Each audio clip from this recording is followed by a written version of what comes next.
Voilà, donc situation bi comme nous leen ko waxee rek tey gis ngeen ni asamaan si neexul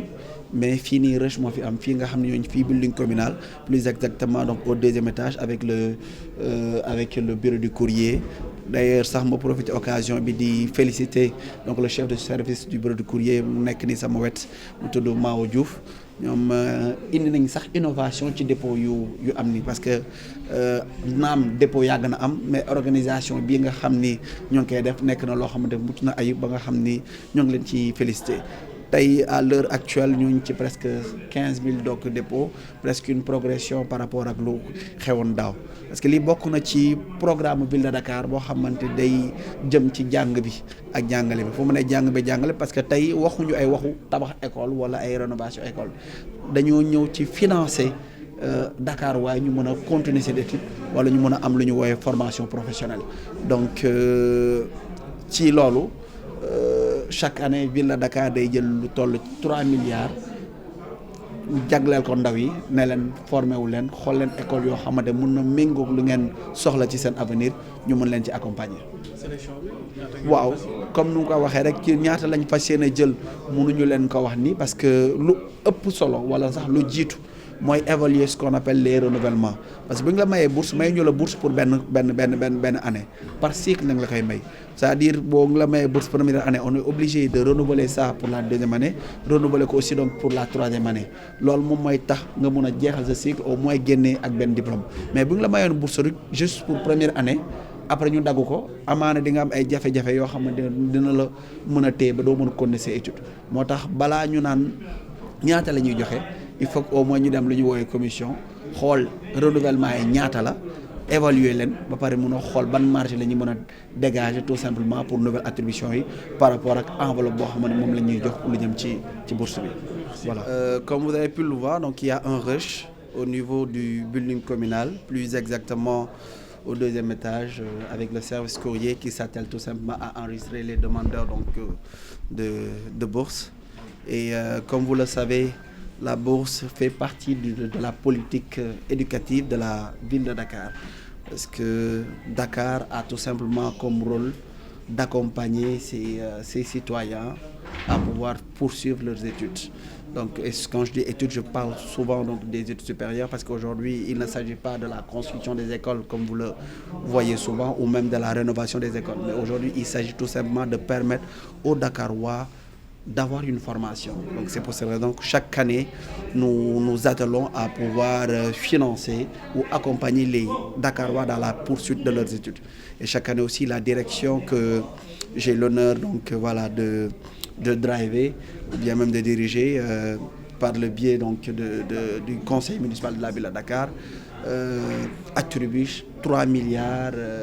d'accompagnement aux Dakarois pour tout simplement la formation. Et aussi, je profite de l'occasion pour féliciter le service du bureau du courrier qui n'a ménagé aucun effort donc pour la réussite en quelque sorte de cette campagne. À l'heure où je vous parle, ils sont donc à 15 000 dépôts qui ont été recensés. Ce qui veut dire qu'encore une fois, c'est une progression par rapport à l'année dernière. Et combien seront sélectionnés? Alors donc combien seront sélectionnés à ce moment-là, nous ne pourrons pas vous le dire parce qu'il faudra au moins que nous passions en commission et que nous passons plutôt en commission et c'est à travers cette commission qu'on pourra voir déjà combien de renouvellements nous pourrons avoir et aussi combien de nouvelles attributions nous pourrons faire. Parce que ce que les gens oublient, c'est que lorsqu'on donne une bourse, on le donne par cycle. C'est-à-dire que cette personne qui avait bénéficié d'une bourse à la première année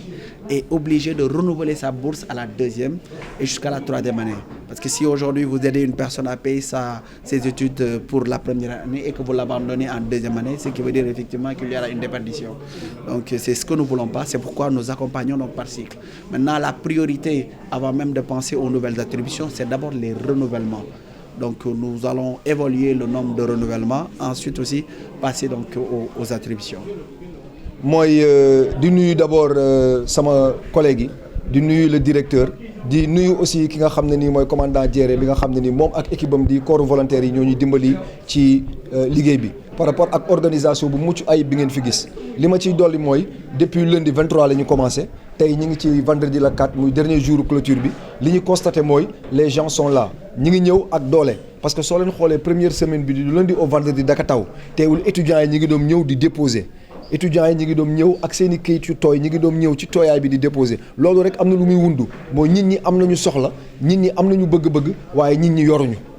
donc la ville de Dakar mi ngi fi pour dimbali nit ñi par le biais de cette direction que mon collègue et ami dirige muy nekk Pape Konaré Diaité donc que je remercie de passage pour sa volonté sa détermination et pour tous les aspects nouveaux qu'il a eu à faire ci direction bi mu yor parce que gis nañu ba mu ko yoree ba tey mi ngi ciy def lu mucc ayib donc pour revenir ak ci li nga xam ne ni moo fi xew mooy ñi ngi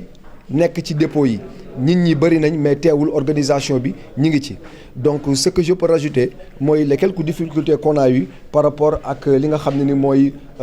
l'octroi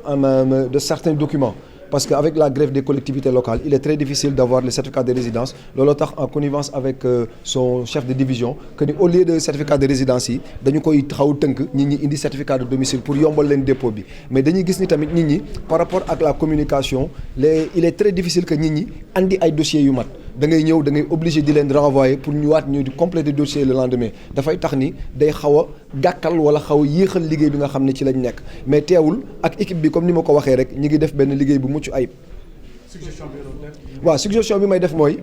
gis nañ ni rang yi métti na dajaloo bi métti na benn côté sax dina tere ñi nga xam ne ni ñoom ñoo ñëw ci bureau bu liggéeykaay bi di am benn jafe-jafe pour dugg ci bërëb bi donc looloo taxoon ma ni ci yii di ñëw dinañu fexe ak le directeur de l'éducation ñu réactiver waat li nga xam ne ni moom mooy les dépôts en ligne dina permettre dajaloo bi dina am dina yombal lu bëri et dinañ ci gagner en temps et aussi dina tax kayit gu bëri gi ñu wàññi ko parce que tamit quoi qu'il advienne gis nañ ni liggéey bi war nañ ko mun a fi ñu toll nii war nañu mun a weesu loolu war nañu mun a jóge ci wàllum kayit dem ci dématérialisation jóge ci wàllum dématérialisation dem ci digitalisation ba nga xam ne ni liggéey bi dina gën a mucc ayib et dinañu